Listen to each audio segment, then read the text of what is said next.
नमस्कार, fast India express Uttar Pradesh में आप सभी का स्वागत है और आपके साथ मैं खुद फिलहाल चलिए खबरों की तरफ आगे बढ़ता है। विधानसभा के प्रमुख सचिव प्रदीप दुबे की नियुक्ति मामले में जांच के आदेश दे दिए गए हैं। ये बड़ी और महत्वपूर्ण खबर है। विधानसभा के प्रमुख सचिव प्रदीप दुबे की नियुक्ति मामले में जांच के आदेश दे दिए गए और मामले में राज्यपाल आनंदीबेन पटेल ने जांच के आदेश दे दिए हैं। 2009 में बसपा सरकार के दरमियान हुई थी प्रदीप दुबे की नियुक्ति और साथ ही राजभवन में नियुक्ति को लेकर कई सवाल भी उठे थे और सवालों की जांच के आदेश अब दे दिए गए हैं। न्याय विभाग को आदेश दे दिए गए। राज्यपाल की तरफ से लगातार लंबे वक्त से इसकी मांग भी हो रही थी कि इसमें जांच होनी चाहिए। विधानसभा के प्रमुख सचिव प्रदीप दुबे जिनकी नियुक्ति के मामले को लेकर जांच के आदेश दे दिए गए हैं। मामले में राज्यपाल आनंदीबेन पटेल ने यह आदेश दिए हैं और साथ ही आपको बताएं कि ये मसला 2009 का है। 2009 में बसपा सरकार के दरमियान प्रदीप दुबे की नियुक्ति हुई थी। उसके बाद से कई सवाल उनकी नियुक्ति को लेकर खड़े भी हुए। कई बार सवाल ये भी पूछा गया कि आखिर जांच कब तक पूरी हो जाएगी, जांच की शुरुआत कब होगी। अब राजभवन में नियुक्ति को लेकर उठे सवालों की जांच के आदेश न्याय विभाग को दे दिए गए हैं राज्यपाल की तरफ से। यूपी के वित्त विभाग में फूटा कोरोना बम। जी हां, यूपी के वित्त विभाग में किस तरीके से कोरोना का बम फूटा है, ये पूरी खबर आपको बताते हैं। विशेष सचिव ओपी द्विवेदी समेत दर्जनों सचिवालय कर्मी कोरोना की जद में आ गए हैं, कोविड की चपेट में आ गए हैं। साथ ही वित्त विभाग का अनुभाग E11 सबसे ज्यादा प्रभावित है। इसी सेक्शन से जारी होता है गृह और समाज कल्याण का बजट। वित्त विभाग पर साल के अंत में 31 मार्च से पहले स्वीकृतियां जारी करने का भारी दबाव भी है और ऐसे में जो अधिकारी हैं, जो कर्मचारी हैं, वो कोविड की जद में आ गए हैं। छुट्टियों में भी खुलते हैं वित्त विभाग के कई अनुभाग और आशंका व्यक्त की जा रही है कि किसी फाइल के जरिए वित्त विभाग तक पहुंचा कोरोना और साथ ही प्रभावित अनुभागों को सील किया जा रहा है। जो प्रभावित अनुभाग हैं अब उनको सील की कार्रवाई लगातार की जा रही है। यूपी में लगातार कोविड का दौर बढ़ रहा है। लगातार हर गुजरते दिन के साथ केसेस में इजाफा भी हो रहा है। ये ताजा मसला है वित्त विभाग का, जहां पर कोरोना का बम फूटा। विशेष सचिव ओपी द्विवेदी कोरोना की जद में आ गए हैं। साथ ही दर्जनों सचिवालय कर्मी भी कोविड की चपेट में है।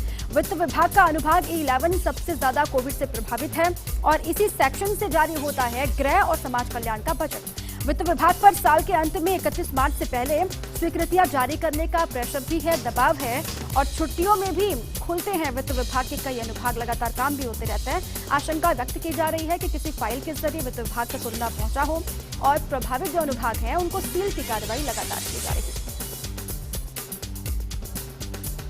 कानपुर में चौबेपुर पुलिस की सराहनीय पहल क्या है, ये खबर आपको समझाते हैं। कानपुर में चौबेपुर पुलिस की सराहनीय पहल, जिसको लेकर लोग तारीफ भी पुलिस की कर रहे हैं। होली पर्व पर मस्ती में चूर कई घायलों का खुद किया इलाज।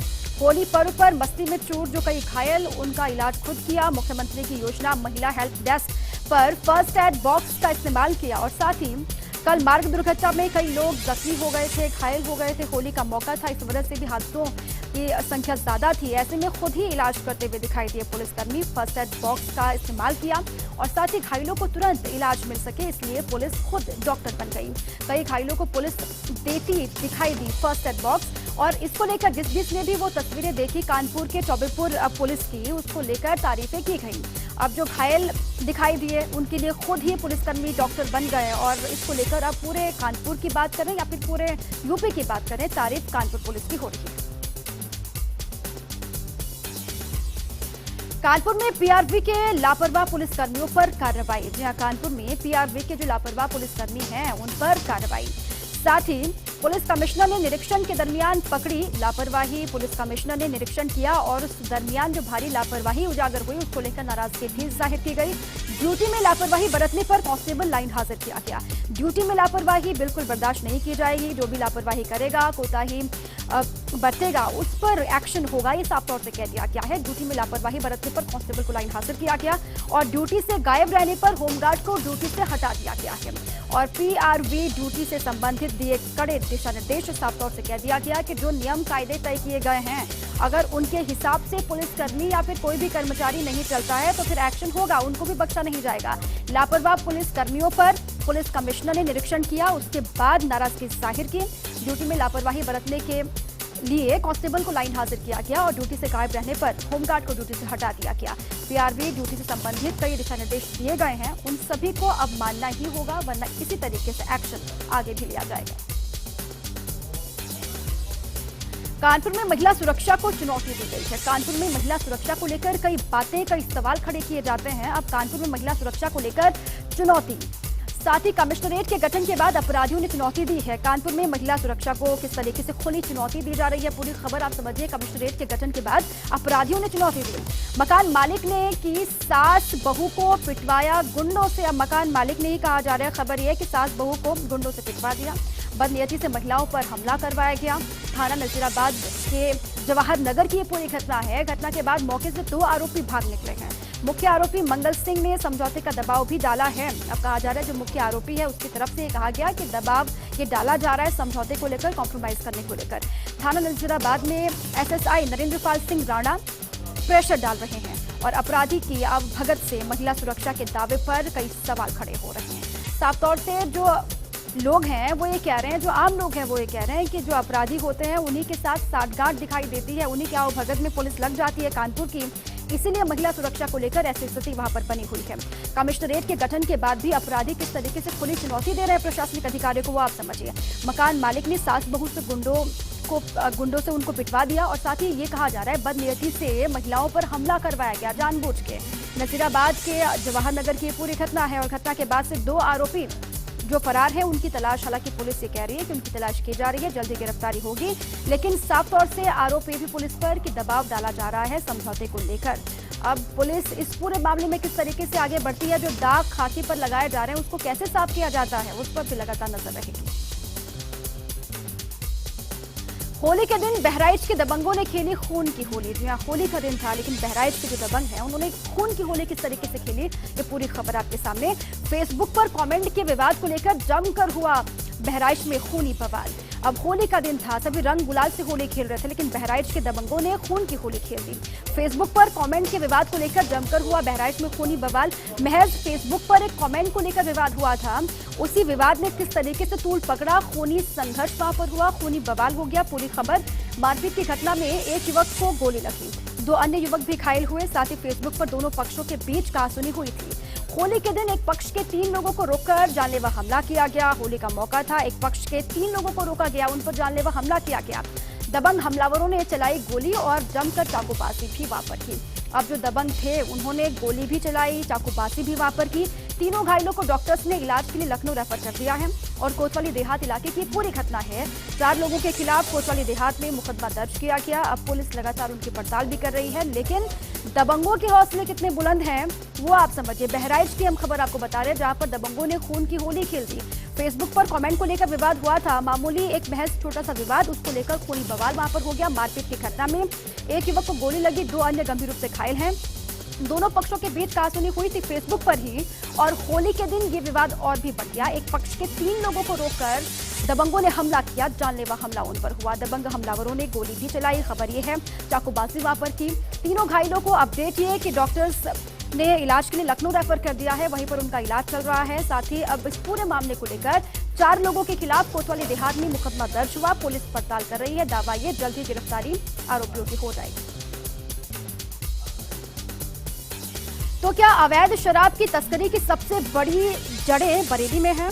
इसको लेकर कई सवाल वक्त वक्त पर खड़े होते हैं। तो क्या अवैध शराब की तस्करी की सबसे बड़ी जड़ें बरेली में है? घिरा आबकारी विभाग, शासन ने जवाब मांगा है। आबकारी विभाग सवालों के दायरे में है। अब शासन ने जवाब तलब किया है, जवाब मांगा है। टपरी डिस्टिलरी से 28 फरवरी को कानपुर भेजी गई शराब दुकानों तक क्यों नहीं पहुंची? इसको लेकर भी कई सवाल हैं। ये सवाल पूछा गया है कि टपरी डिस्टिलरी से 28 फरवरी को कानपुर भेजी गई जो शराब थी वो दुकानों तक आकर क्यों नहीं पहुंची? गोलमाल में शामिल शराब कारोबारियों की जड़ बरेली में है और साथ ही बरेली सहारनपुर की टपरी डिस्टिलरी से कानपुर भेजी गई थी शराब। और पुलिस की छानबीन जैसे जैसे आगे बढ़ रही है वैसे वैसे आबकारी विभाग की टेंशन भी बढ़ती हुई दिखाई दे रही है। साथ ही पुलिस ने 24 मार्च को बीसलपुर रोड पर शराब से भरा ट्रक पकड़ा था और इस ट्रक में देसी शराब की 1400 से ज्यादा पेटियां भरी हुई थी। शराब 50 लाख रुपए के करीब उसकी कीमत बताई जा रही थी। और साथ ही पुलिस की छानबीन शुरू होने के साथ चौंकाने वाले तथ्य भी सामने आने लगे हैं। डिप्टी एक्साइज कमिश्नर राजशेखर ने यह जानकारी दी है कि जो ट्रक बरेली में पकड़ा गया वो 28 फरवरी को टपरी डिस्टिलरी से चला था और ये शराब 3 मार्च तक कानपुर में शराब की दुकानों पर पहुंचाई जानी थी। ट्रक बरामद होने के बाद कानपुर के आबकारी महकमे में भी हड़कंप मचा हुआ है। अब इसमें कौन कौन शामिल है, इसके पीछे की असल वजह क्या है, इसको लेकर शासन से जवाब तलब किया है, जवाब देना होगा। लेकिन जैसे जैसे मामला आगे बढ़ रहा है, जांच पड़ताल आगे हो रही है, वैसे वैसे आबकारी विभाग की भी जो टेंशन है वो बढ़ती हुई दिखाई दे रही है। अब इस मामले का खुलासा कब तक हो पाता है, इस पर भी लगातार नजर होगी। जालौन में ईंट पत्थर से कुचलकर युवक की हत्या कर दी गई है। जालौन से ये खबर है, ईंट पत्थर से कुचलकर युवक को मौत के घाट उतार दिया गया। हत्या से पूरे इलाके में सनसनी फैली हुई है। कानून व्यवस्था को लेकर कई सवाल यहां पर भी खड़े हो रहे हैं। युवक को मौत के घाट उतार दिया गया, ईंट पत्थर से कूट कर उसकी हत्या कर दी गई। साथ ही मंदिर के अंदर गुफा में शव मिला है। युवक की हत्या की सूचना पर कई थाना पुलिस मौके पर पहुंची।